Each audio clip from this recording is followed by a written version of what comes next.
I'm Odile, craniosacral therapist, and this is Odile. In this short film, I want to show you what happens in a craniosacral therapy session.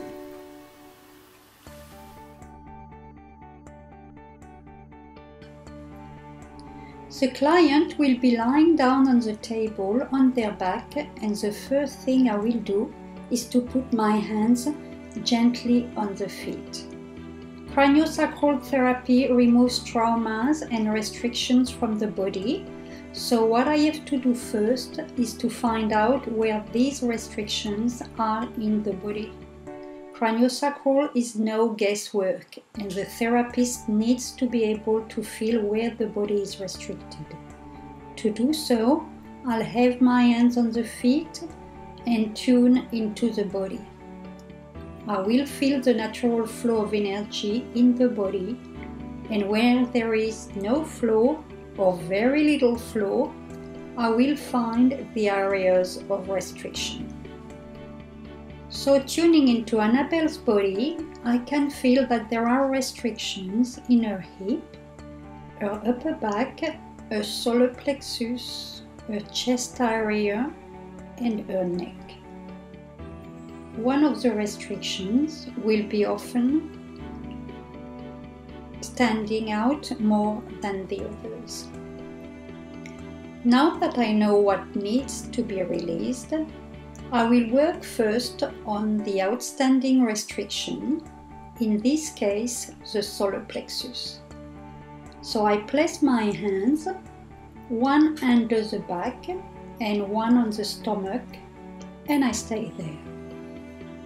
As the energy is running through the area, I start feeling movements, and I follow these movements with my hands.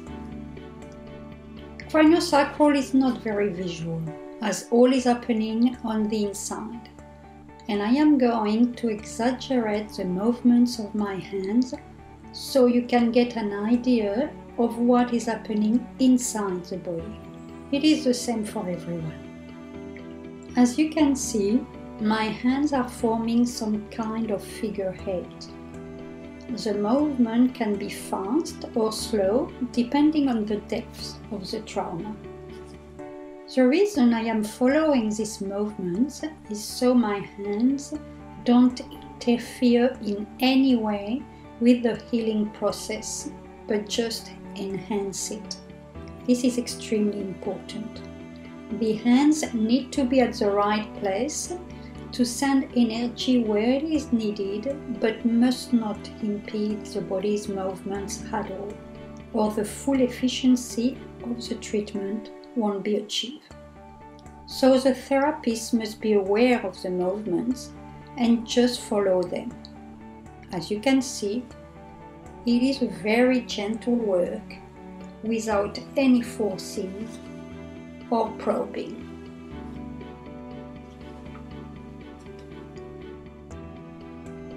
After some time, from a few minutes to 1 hour, the movements stop for a few seconds.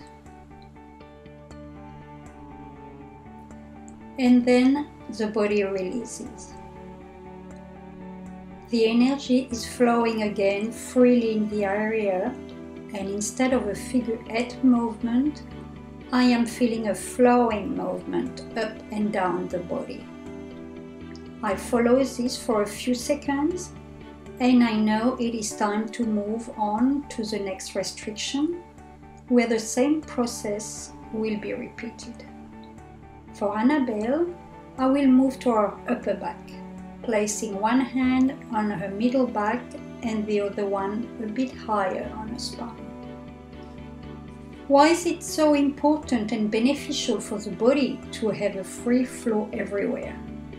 Well, where there is a restriction, things start to build up in the area, and after a while this build-up starts putting pressure on what is around, like nerves and organs, creating pain or malfunctioning.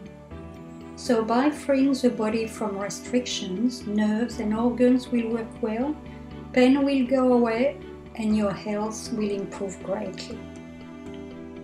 When the body has done enough healing, the movement will stop or become very weak. And I know that it is time to end the session.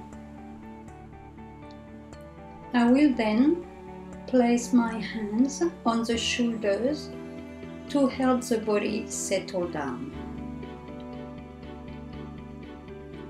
And that will be the end of the session.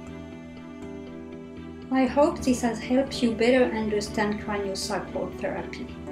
It is at the same time very easy, there are no complicated techniques, and very difficult.